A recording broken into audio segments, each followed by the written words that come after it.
they were doing quite well at the time in the money business. And bought, I think it was... The money business? Yes. What is the money business? Well, we're in the wrong business. Right. So a friend of mine, Mike Wilson and Mark Hawkins. Mike Wilson you'd recognize as the ultimate Leafs fan. Right. He's got the notoriously the largest collection of Toronto Maple Leafs and just sports memorabilia. And he has his own podcast too, Ultimate Leafs Fan, or I think it.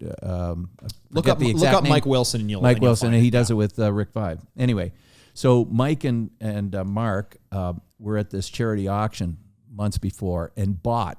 They were doing quite well at the time in the money business and bought, I think it was... The money business? Yes. What is the money business? Well, we're in the wrong business. Right. They bought an opportunity to play golf with Wayne Gretzky. Oh, okay. And I think they paid something like $100,000. Wow. At his club in Sherwood, which is an absolute gorgeous club. Right.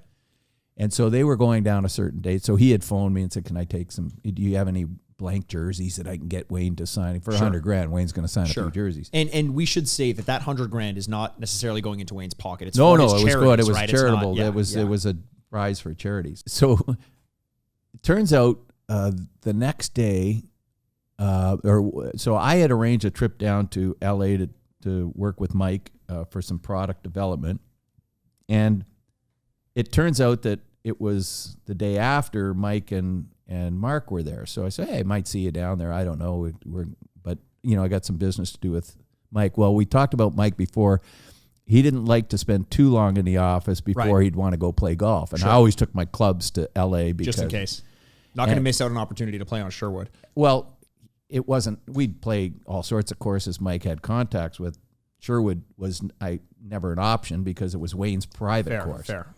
But he said, "Hey, Wayne just called, said, let's go out and play Sherwood." Jesus, Sherwood.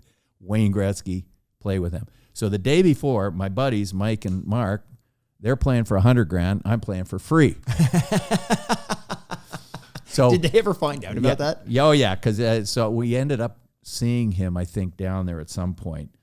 But anyway, so we get there and we get on the first tee. Now, this is Sherwood Country Club, so you've got the biggest names in movie and sports. They're all there. They had George Bush, Jack Nicklaus,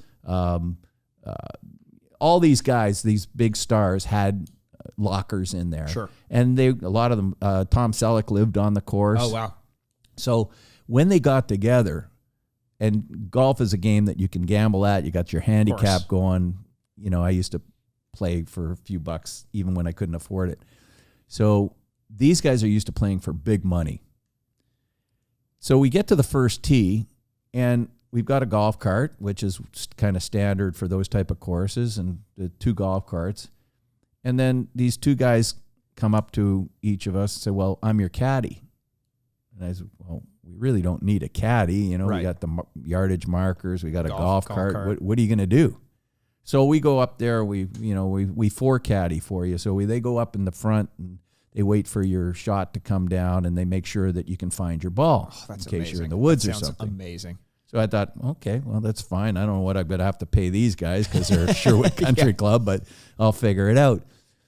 I hit my shot, the first shot on the first tee, and it's slicing into the woods. Mm-hmm.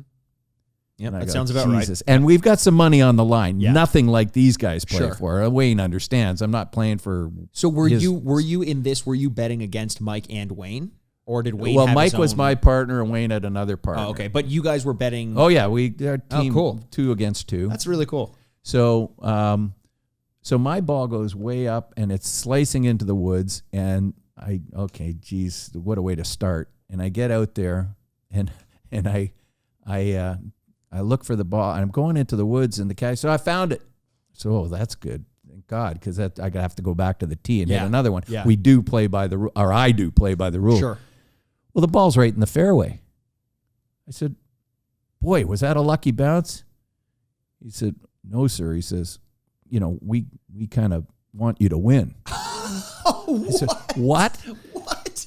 It turns out that they all have their 4 caddies, so they never have a bad lie or a bad shot and it's not like they instruct the guys to do this, and they kind of know that they're doing it because there's so much money on the line. And the caddies, if they guys win $5,000 in a round, their tip's going to be quite big. Oh, my God. I never had a bad lie or shot. I mean, I might have been in the woods, but there was a clear opening right away through. I mean, you weren't a bad golfer I was any playing stretch, to a 7 but handicap at the time. So thank you so much for watching this clip of the Sign Off, a Frameworth podcast. Just a reminder that we have full episodes of the Sign Off available wherever you get your podcasts, on iTunes, Stitcher, Spotify, Google Podcasts, and more. Make sure to like and subscribe on whichever platform you use. You can find us on Twitter at Frameworth Sport or on Instagram at Frameworth Sports. And hey, if you're not sick of me yet, you can find me on Twitter at Retrograde Mikey. Finally, feel free to send us emails with your questions you want us to answer on the show, and we may feature you live. You can do that by sending your emails to signoffpod@frameworth.com. Thanks for watching, and we'll see you with a new episode every single Thursday.